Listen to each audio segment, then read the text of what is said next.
everybody, it's Romania Black. So, we have been looking at Fujimoto's works the last couple of weeks. We've been looking at Just Listen to the Song as well as Goodbye Eri, which was really good. And so I wanted to look at Fujimoto's like 3 most popular one-shot manga in preparation for Chainsaw Man, which is coming out next month. It's coming out in October, and I am really excited to react to it and watch it with you all. I'm so excited. So with that being said, I did want to look at Look Back. Now, I will be fully honest with you.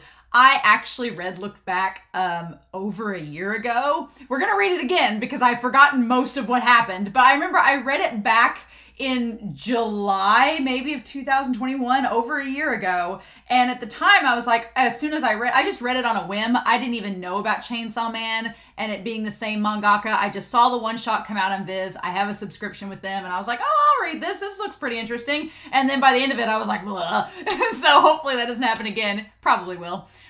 Because there's one aspect of it I do remember why I got really sad. But at the time I was like, oh, I'm going to do an entire video about this. I have like a folder saved at the top of my desktop that I was like, that had screenshots. I had every intention to sit down and make a video about it. And guess what happened? I got busy and I never made it. And so when I decided to go back through Fujimoto's works and look back at them, I saw Look Back and was like, okay, no, I'm actually going to make the video this time. Gonna read it, gonna talk about it with you all. So I don't remember much about Look Back except that it's about some artists. And there's one section at the end that I do remember, and we'll get to it. But what I love about Fujimoto and what we've seen with him so far in this examination of his works is this kind of interesting blend between reality and fantasy, where you don't quite... The cool thing about Fujimoto is you're not sure where the line blurs, like what is actually meant to be viewed as real, what is meant to be viewed as in the characters' heads.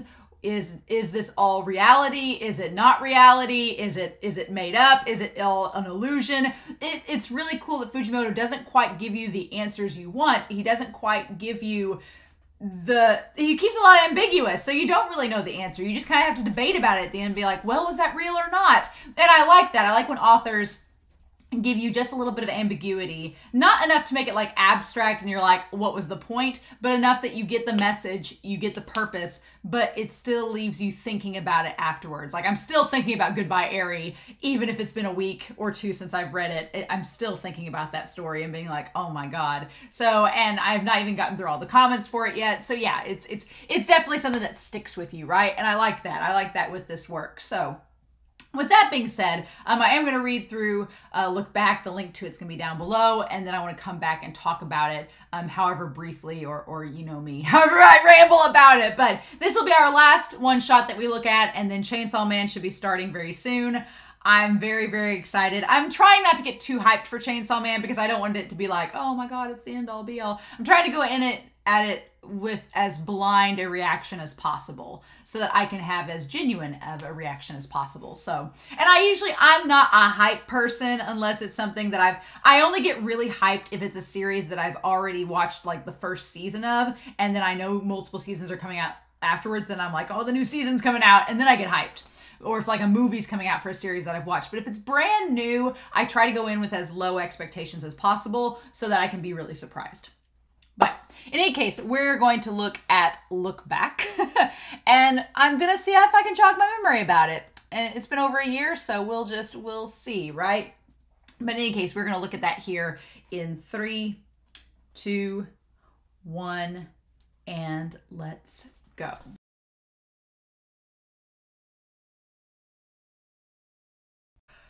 Oh, I'm going to be honest.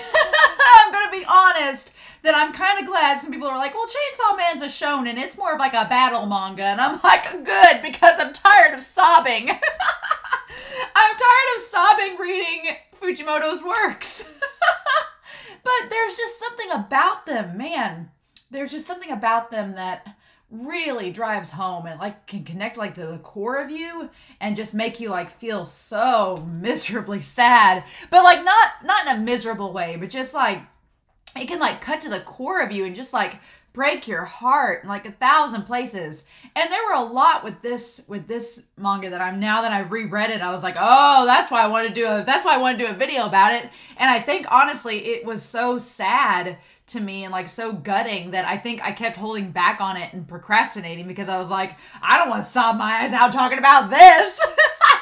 And after Goodbye Area, I'm like, well, here we are. We're already here. We might as well just go through with it. But God, there's so much that I relate to this. And I feel like a lot of people that are artists that have drawn before or that create things, I think that there's something, and Fujimoto is a mangaka himself, so there's a lot of, I feel, self-projection in this series. Because, yeah, I talked about it right when we got to the start of this. Like, Isayama, Fujimoto, Akutami, their art style is very gritty. And it's not that it's not good, because, I mean, they clearly know anatomy. They clearly know how to draw. But art is so subjective. And I think that's what gets so, like, personal about it. Because, yeah, like, you have Fujino versus Kiyomoto, which, funny that it's the two of them combined to make him, right? It's Fujino and Kiyomoto are both Fujimoto together. It's his name separated. And there's the idea that Fujino had the story. She had the story and like the emotion and the humor and stuff. And then Kiyomoto had the detail of the backgrounds and the artwork and the actual like finesse and style. And when they come together, because if you look at Fujimoto's works, his people, even though the anatomy is very correct, the people are like very stylized and they're not totally realistic, but then his backgrounds are very realistic. So it's breaking that down into two separate people, right? And honestly, I think that social media and the internet has really expanded upon the ways that we can see creative outlook and we can see how different artists express themselves. But if you ever draw, it is very daunting. And I could instantly relate to Fujino, her character, because when I was in school, growing up, I've always liked drawing. Like, I've always liked drawing and doodling and stuff like that. But it was always just kind of like, just for fun. And I am not good, right? I'm like kind of like in Fujino's thing. And I've always kind of like been in Fujino's situation where it's like the big fish in the small pond, where when I drew stuff, like I draw for the school newspaper and stuff in high school, and everybody be like, oh, that's really good, blah, blah. And then you kind of get like a big head from it, right? You kind of get an ego. You're like, yeah, I am an artist, sure thing. To the point where like I wanted to go and like major in art in college. Like I wanted to do art and English together. And then there's a point where when you are the big fish in the small pond and you start to get to bigger ponds, you're like, I'd been relying on just my laurels and relying just on like, I didn't like do anatomy, didn't do anything like that. I'm like, oh, it'll just come naturally. It's fine. I can just do this one thing and it's totally cool. And then when you go see other people's work and you start to get out into the bigger ponds, suddenly everything opens up and you start to see that there are people that have way different talents, people that have practiced more, people that have dedicated way more time than you to it. And you start to get that perspective where you're like, oh, I'm not as godly in my art ability as I thought I was. And I very much had that experience. Once I went to college and go to art school, I was like, oh, yeah, no, I was not prepared for all this. And then when the internet, started getting more traction, more accessibility, then you're really out in the ocean and you just see kind of the depths of people's talent. And it can be very daunting and discouraging where you're just like, and there's two ways you can go about it. And Fujino her character kind of goes through both of them. She goes through the aspect of, well, I'm just going to try harder. I'm going to be able to compete. I'm not going to let this girl outdo me, this student outdo how I am. And so there's the one thing where she like goes all in, and for 2 years, like they start out in 3rd grade and 4th grade. I think Kiyomoto says that she read her strips from 3rd grade on. So she'd been doing it for like 2 years. And so she gets all the art books, get the perspective, practices to get better and better. But then the thing of it is, when you look at how her artwork changes after doing all that practicing over 2 years, and it shows us the passage of time and how much work she's put in, when you look at it, there's not that much difference. It's still very much her own style. It's just, you can see the little improvements, but they're still not like how Kiyomoto draws. And the thing of it is, everybody's tastes are different. Like some people love like the hyper realistic, hyper detailed, but then other people love like the very stylized, super stylistic. So art is so subjective, and it's so easy to get in your own head and think that you're not good enough. right? So you either do one of two things. You either keep practicing to try to get better and better and develop your own craft and make your own style your own and just kind of get dedicated to it, or you give up and you move on to something else, right? And maybe you keep doing it as a hobby, but you go on, because her friends are like, are you going to keep drawing this, or you don't play with anybody anymore, you don't hang out with anybody anymore, people might think you're creepy, and there's nothing wrong with completely dedicating yourself to something getting better. That's how most people become successful at something, is they dedicate all of themselves and they don't listen to what others say. But I do agree with the friend on one angle, in that devoting your entire self alone to something isn't healthy. I think you do need a community. You do need, that's why when her and Kiyomoto team up, it's so wonderful, because they have each other. I think that the friend is correct in telling Fujino, hey, you can come hang out with us sometime and have friends and have some kind of a social life or a life outside of your room. You don't need to be shut in the entire time. It's more healthy to be around other people and then come back to your craft, right? So I do agree with the friend. Now the creepy otaku line I don't agree with. I think she's just trying to convince her friend not to do it. And the sibling even is like, our parents are worried about you. You're not paying attention to school. You're not doing anything. You need to kind of have a healthy balance, right? And Fujino's so obsessed that she just doesn't see it until after 2 years she sees the paper and sees that she hasn't truly gotten to the same level as Kiyomoto. And she just gives up. And she fully gives up. And I would say I relate a lot to Fujino, because at some point I was like, I had to make a decision, do I keep going with the art route or do I go to the English route? And I finally just decided I like doing art as a hobby, but I couldn't dedicate all of myself to it to the point where I would be satisfied. So I was like, no, I'm just going to go the English route and kind of abandon art. And I still like drawing, but I will admit I have not had the time to practice nearly what I should to get any better. So I don't feel like I've changed a whole lot in several years with how I draw. And that's just comes down to time and your own commitment to it, right? And so we see that Fujino goes out and she does hang out with her friends. She decides to get rid of all the artwork. Now I didn't do that. I've kept all my sketches. I'm kind of a pack rat with it. But she decides to get rid of all of it and move on and just kind of give up manga and be like, I devoted myself for 3 years to that. It didn't get me anywhere, so I'm just going to give up on it and move on. And the teacher encourages her to go and give the graduation certificate to Kiyomoto, the girl that's shut in, that decides to be homeschooled, right? And she does it. And it's so insane, because the story kind of goes along the lines of fate. And it's really the teacher that determined all this happening, right? If the teacher had delivered the graduation certificate, then she never would have met Kiyomoto. So really it's the teacher that set things in motion, not Fujino, if we're being honest. But I love that this story, it kind of blurs that line of what would have happened and what might have been. You can't really determine at that point, right? You just got to go with it, right? And so she leaves it there. And that's when she notices all the notebooks, all the sketchbooks over the years out in the hallway, and finds the blank sheet of manga panel and draws on it and leaves it. And it slides on accident under her door. She's like, what am I even doing? And slides under the door. And that gets, and she doesn't even write her name on it. She just puts it out there and writes it. And that's when Kiyomoto sees it. And it's like fate that Kiyomoto comes out to meet her. And here's the crazy thing is our own egos and how we get in our own heads and kind of make ourselves doubt ourselves, is that Kiyomoto, who has beautiful artistic skills, who does all this amazing artwork, she thinks that Fujino is the amazing artist. She's like, I'm a fan of you. So it's kind of a lovely commentary on how our own egos, how we overthink things and we doubt ourselves and our own self-worth when we have no idea who thinks that our stuff is great. I also got very Haiji Run with the Wind vibes from Kiyomoto when she has the coat on it. It very much seemed like Haiji, but she has Fujino sign the back of her robe as a sign of how much I really like you. And I love that Fujino after that, she's like, all this time I thought that you would be so stuck up and egotistical about your own skills, but you don't even know how good you are. You're doubting yourself. And she's like, why did I doubt myself? She's like, she thinks that I'm great. And And so Fujino lies and says, well, I haven't been, doing manga all this time because I'm coming up with this really cool story. And Kiyomoto thinks that she's just amazing and thinks that she's the best. And she's like, oh, I can't wait to see it.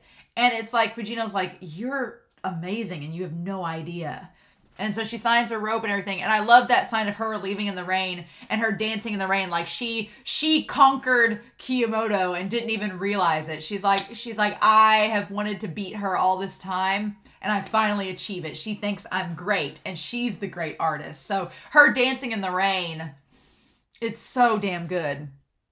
And she instantly goes back in and starts drawing immediately. Like she's inspired, right? And what I love about it is that she convinces Kiyomoto, like we see very subtly, like her in middle school and everything.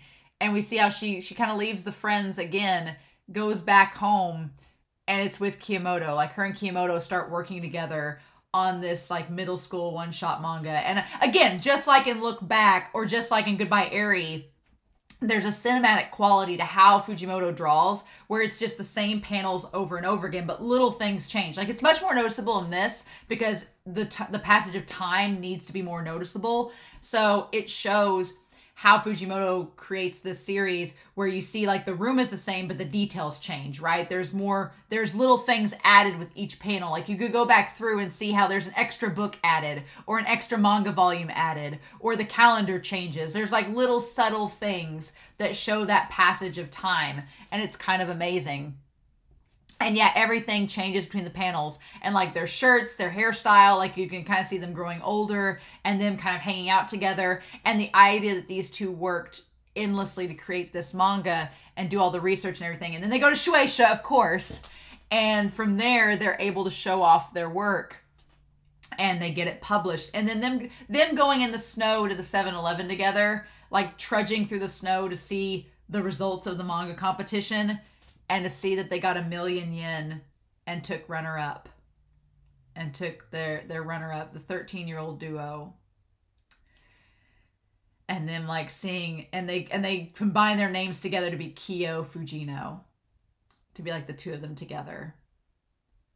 And then they open their bank accounts and they take like 100,000 yen and go out in the town. They only spend 5,000 of it. Like these 13-year-olds going out in the town and her like dragging Kiyomoto along, this girl that's so shy and shut in, and Fujino has like the big personality.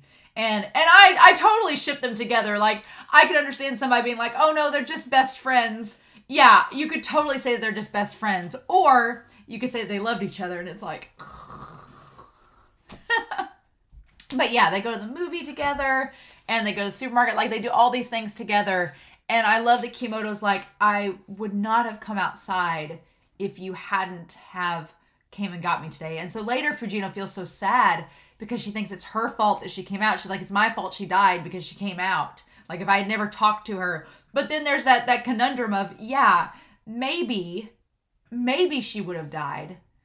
Maybe she wouldn't have died if you'd never talked to her. But Kiyomoto says she's happy she came out and that she knew Fujino. So it's like the biggest conundrum. Like, yeah, maybe she would have lived, but would she have lived if she hadn't have met Fujino and gone out and done those things? Like, you can't know that, right? You can't know for sure how things would have been different.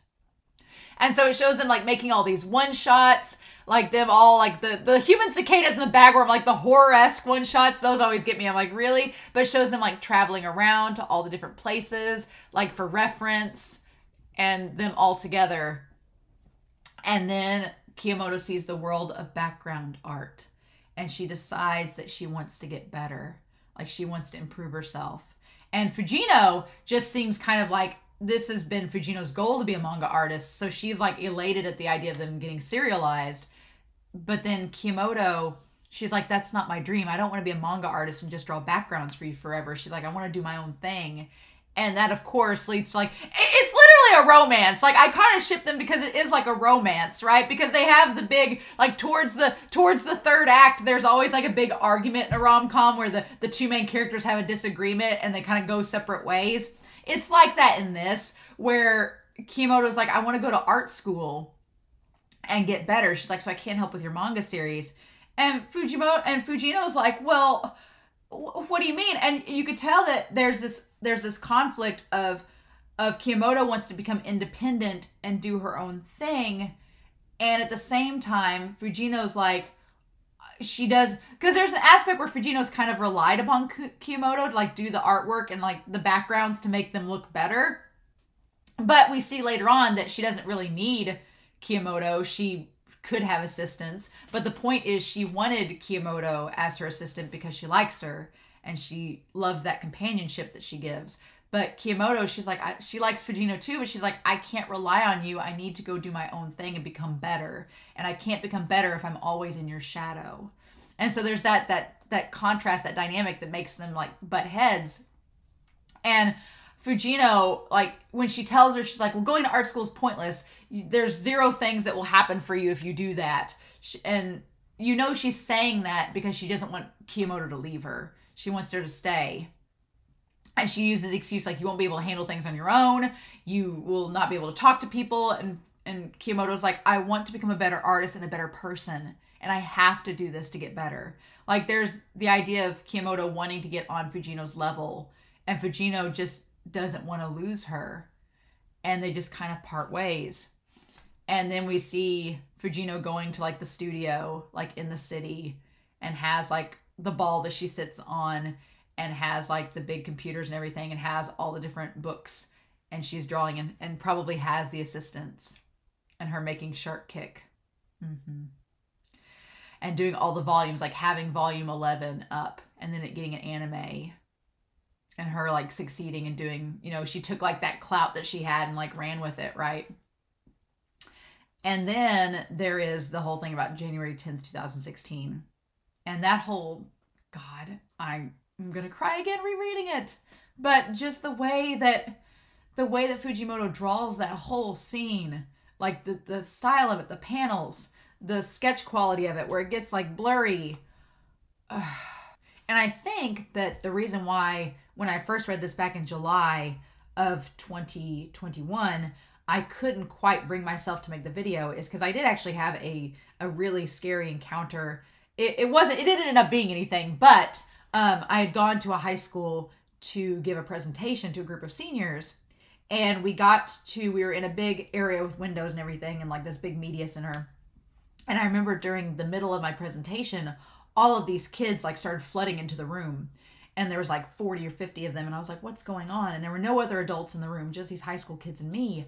And someone had said they'd heard a pop, and they came in there, and it was so scary.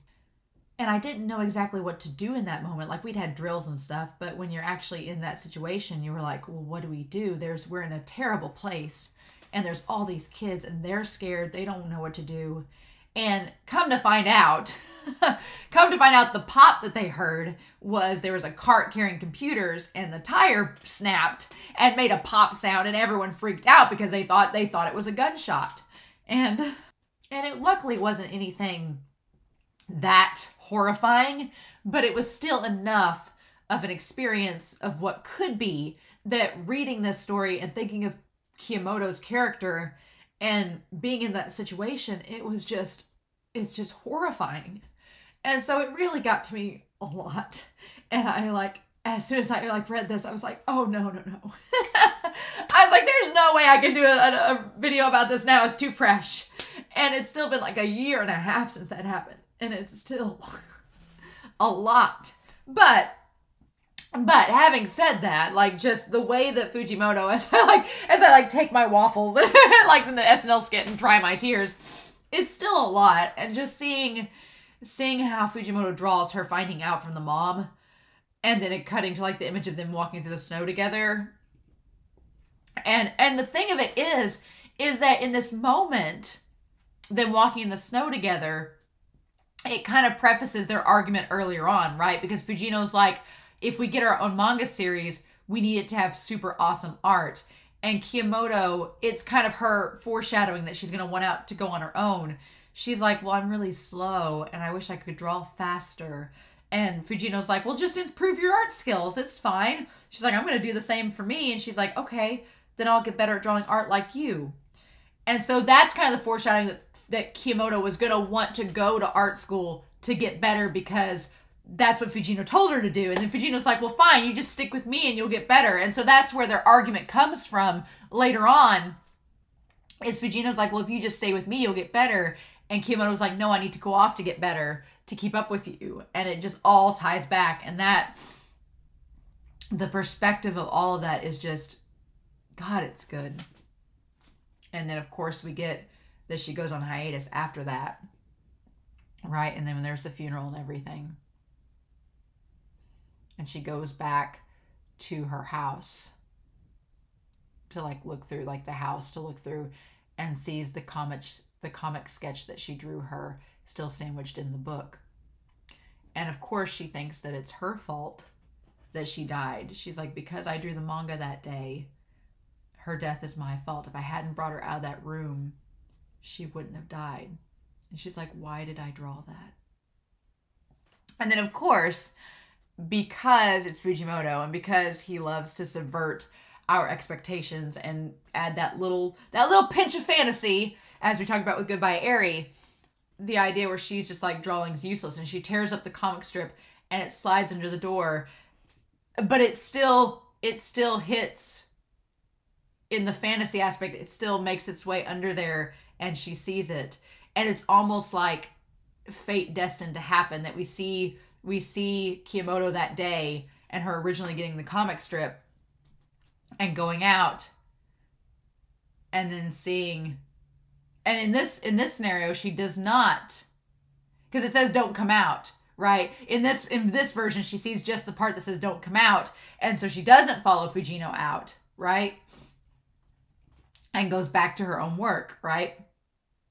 But the thing of it is, she still ends up seeing the background art. She still ends up going to the art school. It doesn't matter. So it's not Fujino's fault that she died. It was going to happen either way, right? It was still going to happen regardless.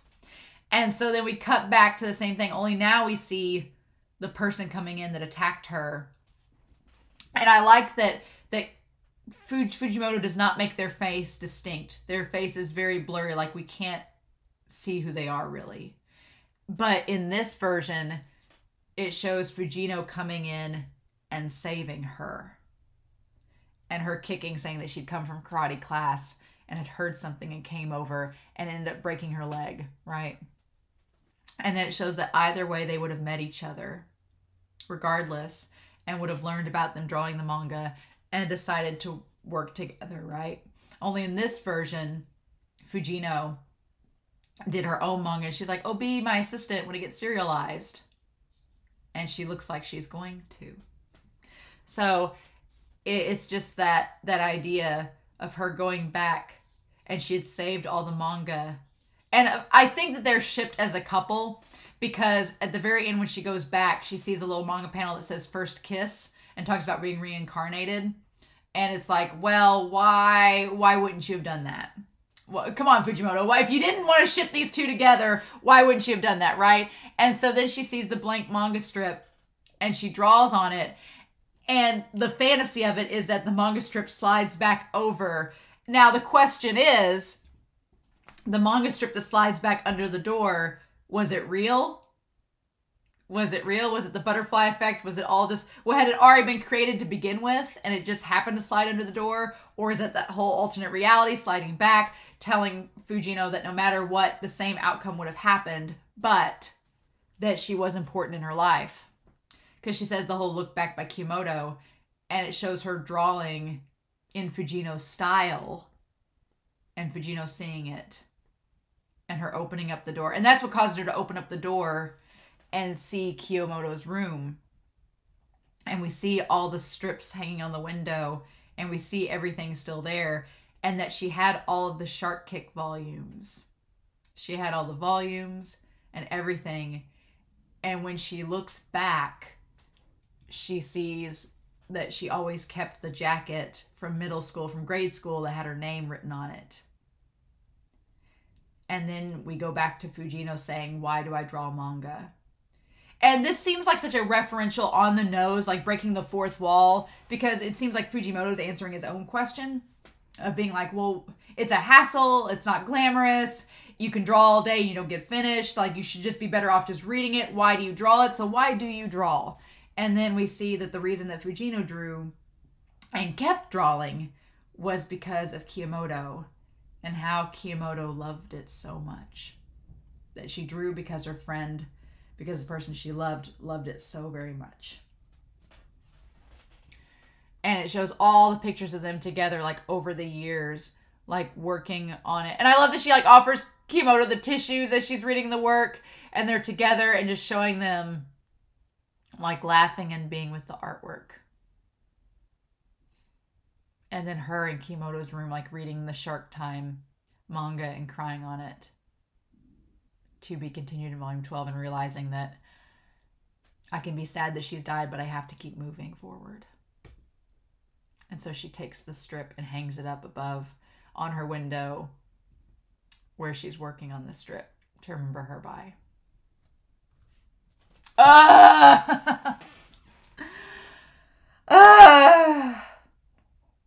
It's so good. It's so good. Yep. It's so good, y'all.